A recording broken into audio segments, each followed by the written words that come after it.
what unfolded in Llandudno, Wales in March 2022 was more than just a match.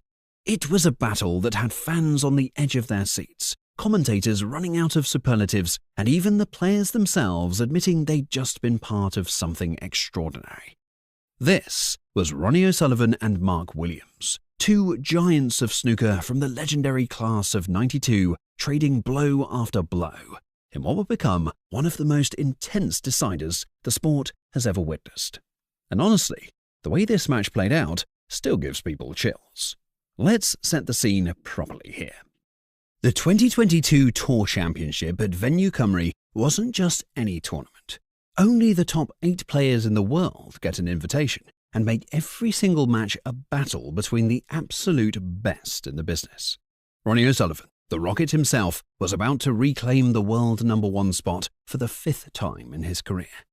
At this stage, he was playing with a completely different mindset, treating tournaments like holidays and genuinely not caring whether he won or lost. But Mark Williams had other ideas. The Welsh Dragon was playing on home soil, with the crowd firmly behind him, and he was determined to make that advantage count. These two weren't strangers to each other's game. They had turned professional in the same year, back in 1992, had battled countless times over 3 decades, and knew each other's strengths and weaknesses inside out. Williams hadn't beaten O'Sullivan in a 2-session ranking match since the semi-finals of the 2000 UK Championship. That's over 2 decades of trying and failing to get past the Rocket when it really mattered. The pressure was immense from both sides. The opening frame set the tone for what was coming. It took a full 30 minutes to complete, with both players cautious and tense. Williams capitalised on some early mistakes from O'Sullivan to take the first frame, and the home crowd erupted. The Welshman could sense blood in the water. O'Sullivan looked nervous in the second frame too. He collected some quick points, but then missed a black that rattled the jaws of the pocket. But he fluffed his opportunity, and O'Sullivan managed to scrape a level at 1 frame each.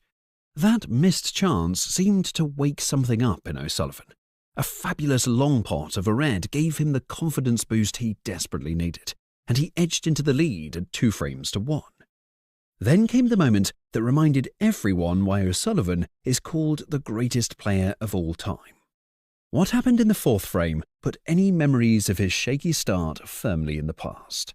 O'Sullivan produced an absolutely dazzling exhibition of ball striking, moving around the table with the kind of grace and precision that makes the game look effortless. He compiled a stunning break of 131, the highest of the tournament so far, to lead 3 frames to 1 at the interval. Williams wasn't about to roll over, though. He bounced back in the 5th frame as O'Sullivan struggled with his potting, tightening the score to 3 frames to 2. But O'Sullivan responded immediately with his second century of the match, a sublime 128 break that gave him breathing space once more. The 7th frame turned into something quite breathless. O'Sullivan raced into a 50-point lead, with Williams handing over 16 of those points in fouls alone. The home crowd feared the worst, as the Rocket seemed to be pulling away. But a beautifully executed red gave Williams the chance to counterattack, and what followed was simply majestic. The Welshman produced a stunning clearance of 92 points to win the frame and bring himself back to within 1 at 4 frames to 3. Pattern was becoming clear. Every time O'Sullivan tried to pull away, Williams found a way to claw himself back into contention. O'Sullivan re-established his 2-frame lead just before the break, recovering from some poor positioning with his early shots to secure a break of 89 and take a 5 frames to 3 advantage into the evening session. If anyone thought the evening session would be calmer, they were about to be proven spectacularly wrong. Williams came out after the interval like a man possessed. He took advantage of an early O'Sullivan error to go on a run of 103, moving back to within a single frame. Here's something everyone who follows snooker knows about Ronnie O'Sullivan. The moment you get him up against the ropes, the moment he feels any hint of pressure, he finds another level that most players don't ever know exists. And that's exactly what happened in the 10th frame. O'Sullivan found some of the best angles anyone had seen him cue in a while. He moved around the table with devastating precision, compiling a century break of exactly 100 to restore his 2-frame cushion. The next section of the match probably needs little explanation because a clear pattern was forming. Williams fought like a warrior to close the gap to 6 frames to 5. O'Sullivan came steaming back with elegance around the table to make a break of 75 and widen the gap once more to 7 frames to 5. The quality on display was extraordinary. Both players were producing their absolute best snooker, and the tenacity they showed was setting up a fine race for the finish line. At 7 frames to 5 down, Williams knew that any mistakes would see O'Sullivan seize the opportunity and sail off into victory. Making things difficult for himself with poor positioning was definitely not in the game plan. However, as seen so often already in this clash, Williams found a way out of tricky situations to take the 13th frame and once again reel his opponent back to within 1 at 7 frames to 6. This is where things got really interesting. Williams had not won 2 straight frames all day. Every time he'd won a frame, O'Sullivan had responded immediately. But in the 14th frame, a double kiss from O'Sullivan gave Williams the chance he needed to close out the frame. He accepted the opportunity with both hands, drawing the match completely level at 7 frames each. The momentum had completely shifted. The crowd could feel it, the commentators could feel it, and both players definitely felt it. Williams sought to make his momentum count as he took the table to split the pack of reds. But then disaster struck.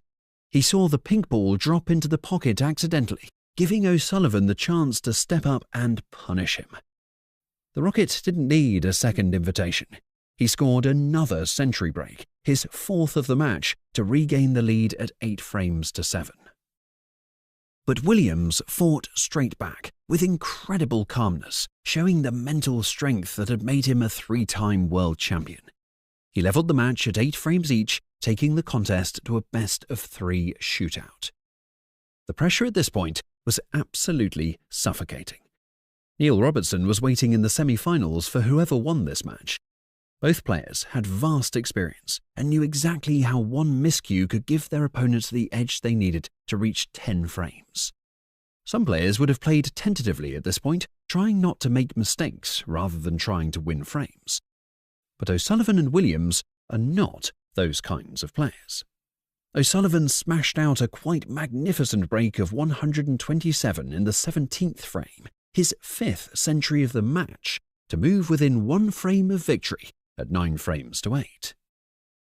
Think about that for a moment. 5 centuries in a single match, with the pressure at its absolute peak, and O'Sullivan was still producing magical snooker. But Williams wasn't done yet, not even close. In what perfectly reflected the way the entire match had played out, Williams held his nerve to fight back yet again. He levelled the score at 9 frames each, forcing a deciding frame that had everyone in the arena holding their breath. Neither man was prepared to surrender, but equally, neither could see the other off. Another tight battle was about to begin in the final frame. The tension in the arena was unbearable. One mistake, one missed pot, one bad piece of positional play could decide who moved forward and who went home. Then Williams, who had barely missed a long pot all day, uncharacteristically missed a long red. O'Sullivan stepped up to the table, knowing this was his chance. He produced some sensational potting to take control of the frame, and when the final ball dropped, he'd won the match 10 frames to 9. The quality of what everyone had just witnessed was immediately recognised. The media called it a classic, an epic, a thriller. Every superlative seemed appropriate for what had unfolded over those 2 sessions. O'Sullivan's own words after the match summed it up perfectly. He said it was probably the best Williams had ever played against him, and the best he'd ever played against Williams. For 2 legends who'd faced each other hundreds of times over 30 years, that statement carried serious weight. So what made this decider so emotional? It was the combination of everything. 2 legends from the same generation, battling it out on the biggest stages 3 decades after turning professional. The quality of snooker on display, with both players producing some of the best frames of their careers. and for those who were lucky enough to watch it live, they knew they just witnessed one of the most emotional deciders in snooker history. So what do you think? Was this the greatest decider ever played? And could we ever see another match between these two legends that matches this level of drama? That's a wrap on today's video. Let us know your thoughts in the comments. And for more snooker content, click the screen below.